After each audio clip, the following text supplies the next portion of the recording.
তোমরা যারা ক্যালকাটা ইউনিভার্সিটির আন্ডারে থার্ড সেমিস্টার এমডিসি কোর্স অর্থাৎ পাস কোর্সের ছাত্রছাত্রী আছো এবং তোমাদের এডুকেশন সাবজেক্টটা সিসি 3 পেপার হিসাবে আছে, তোমাদের জন্য আজকের ক্লাসটা খুবই গুরুত্বপূর্ণ। আজকের ক্লাসে তোমাদের 100% কমনযোগ্য সাজেশন নিয়ে আলোচনা করব। তবে তার আগেও তোমরা যে সিলেবাসে পরীক্ষা দিতে চলেছো সেই সিলেবাসের ওপর অনার্সের ছাত্রছাত্রীরা পরীক্ষা দিয়েছে, তাদের প্রশ্নপত্রটা তোমাদের দেখাবো, তাদের কি প্রশ্ন এসেছে এবং তারপরে আলোচনা করব তোমাদের জন্য কোনগুলো গুরুত্বপূর্ণ। দেখো, অনার্সের কোয়েশ্চেন পেপার এটা 2025 সালে DSCC 3 পেপার। পেপারের নাম গাইডেন্স অ্যান্ড কাউন্সিলিং। তোমাদেরও পেপার গাইডেন্স অ্যান্ড কাউন্সিলিং। এখানে বড় প্রশ্ন দেওয়া হয়েছিল, বিদ্যালয়ে নির্দেশনার প্রয়োজনীয়তা লেখো আর একটি উত্তম বিদ্যালয়ে নির্দেশনার প্রয়োজনীয়তা আলোচনা করো বা উল্লেখ করো। দ্বিতীয় প্রশ্ন ছিল দলগত নির্দেশনা কাকে বলে, দলগত নির্দেশনার সুবিধাগুলি উল্লেখ করো। তারপর প্রত্যক্ষ পরামর্শদান কাকে বলে, প্রত্যক্ষ পরামর্শদানের বৈশিষ্ট্যগুলি লেখো। তারপর ব্যক্তিগত নির্দেশনা কাকে বলে, এর সঙ্গেই আছে বয়ঃসন্ধিকালে ব্যক্তিগত নির্দেশনার গুরুত্ব। ভালো করে মাথায় সেট করে নাও প্রশ্নগুলো, কারণ পরবর্তীকালে আমি তোমাদের আরও অন্যান্য প্রশ্নপত্র যখন আলোচনা করব এগুলো মনে রাখা খুবই দরকার। ঠিক আছে, ভালো করে তোমরা দেখে নাও।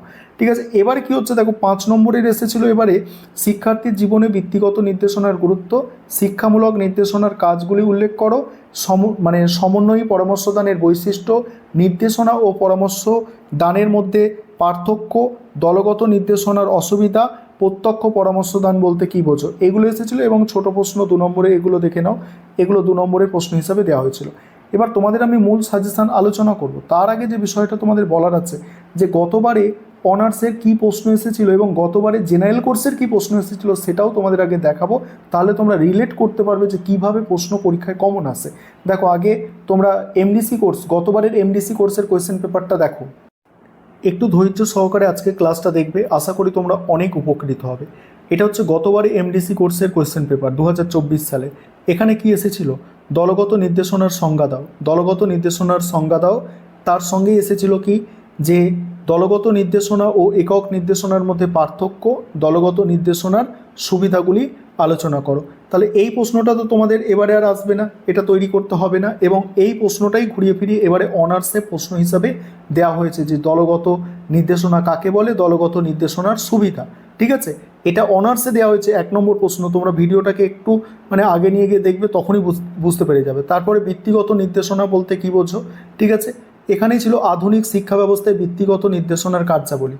এখানে এই প্রশ্নটাও, এই বৃত্তিগত নির্দেশনা, ঠিক আছে, বৃত্তিগত নির্দেশনা, এই প্রশ্নটাও তোমাদের এবারে আর তৈরি করতে হচ্ছে না।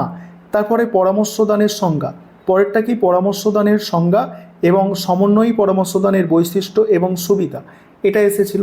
তারপর হচ্ছে প্রত্যক্ষ পরোক্ষ পরামর্শদান, প্রত্যক্ষ ও পরোক্ষ পরামর্শদান বলতে কী বোঝো, প্রত্যক্ষ পরোক্ষ পরামর্শদানের পার্থক্য, যেটা এবারে অনার্সে দেওয়া হয়েছে 5 নম্বর হিসাবে। ঠিক আছে, এবার তারপর 5 নম্বরে গতবারে এমডিসিদের কী এসেছিল, গোষ্ঠীগত পরামর্শদানের গুরুত্ব, গোষ্ঠীগত পরামর্শদানের গুরুত্ব, একক নির্দেশনার সুবিধা অসুবিধা, একক নির্দেশনার সুবিধা অসুবিধা, মাধ্যমিক শিক্ষা স্তরে নির্দেশনার প্রয়োজনীয়তা, এটা 15 নম্বরের প্রশ্ন হিসাবে 10 নম্বরের প্রশ্ন হিসাবে দেওয়া হয়েছিল। কৈশোরকালে ব্যক্তিগত নির্দেশনার প্রয়োজনীয়তা, কৈশোরকালে, ঠিক আছে, কৈশোরকালে ব্যক্তিগত নির্দেশনার প্রয়োজনীয়তা। তারপর হচ্ছে প্রত্যক্ষ পরামর্শ দানের অসুবিধা, প্রত্যক্ষ পরামর্শদানের অসুবিধা আর নির্দেশনা ও পরামর্শদানের মধ্যে পার্থক্য, এই নির্দেশনা পরামর্শদানের মধ্যে পার্থক্য, এটা এবারে 5 নম্বরে দেওয়া হয়েছিল অনার্সের ছাত্রছাত্রীদের। আশা করি তোমরা বুঝতে পারলে যে গতবারে যেটা এমডিসি কোর্সের কোয়েশ্চেন পেপার ছিল সেখান থেকে প্রায় 50%-এর মতো প্রশ্ন অনার্সকে দেওয়া হলো এবারে। তাহলে অনার্সের প্রশ্নপত্রটা এবার গতবারের দেখো, সেখান থেকে 50% প্রশ্ন তোমাদের আসার সম্ভাবনা অনেক বেশি। তারপর আমি সাজেশন তো আলোচনা করছি। এটা গতবারের প্রশ্ন অনার্সদের, যে নির্দেশনা কাকে বলে, নির্দেশনার কাজ, এটা তোমরা ভালো করে তৈরি করবে। শিক্ষার বিভিন্ন স্তরে শিক্ষামূলক নির্দেশনার কাজ ভালো করে তৈরি করতে হবে। পরামর্শদান আর শিক্ষার্থীর জীবনে পরামর্শদানের গুরুত্ব, বৃত্তিমূলক নির্দেশনা এবং এর গুরুত্ব, এই যে প্রশ্ন কটা আছে না, এখান থেকে আশা করি 2টো প্রশ্ন কমন আসার সম্ভাবনা অনেক বেশি। তারপর পরামর্শদানের পরিধি, মাধ্যমিক বিদ্যালয়ে নির্দেশনার প্রয়োজনীয়তা, বয়ঃসন্ধিকালে ব্যক্তিগত নির্দেশনার গুরুত্ব, একটি উত্তম বিদ্যালয় নির্দেশনা কার্যক্রমের জন্য প্রয়োজনীয় উপাদান, দলগত নির্দেশনার 5টি সুবিধা, প্রত্যক্ষ পরামর্শদানের বৈশিষ্ট্য, এটা গতবারে অনার্সের প্রশ্ন এবং আশা করি এখান থেকে অনেকটা প্রশ্ন তোমাদের কমন আসবে। এবারে তোমরা সম্পূর্ণ সাজেশনটা বুঝে নাও বা দেখে নাও। এবার তোমরা সম্পূর্ণ সাজেশন বোঝো, কীভাবে সাজেশন তৈরি করতে হয় দেখেছো, অনেক পরিশ্রম করতে হয় তার জন্য।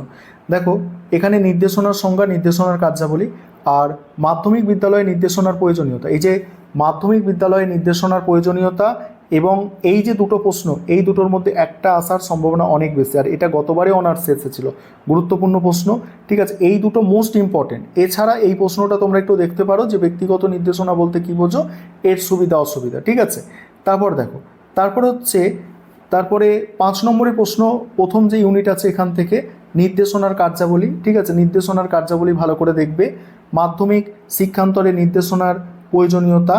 তারপর দেখো ব্যক্তিগত নির্দেশনার সুবিধা অসুবিধা, দলগত নির্দেশনার 5টি সুবিধা।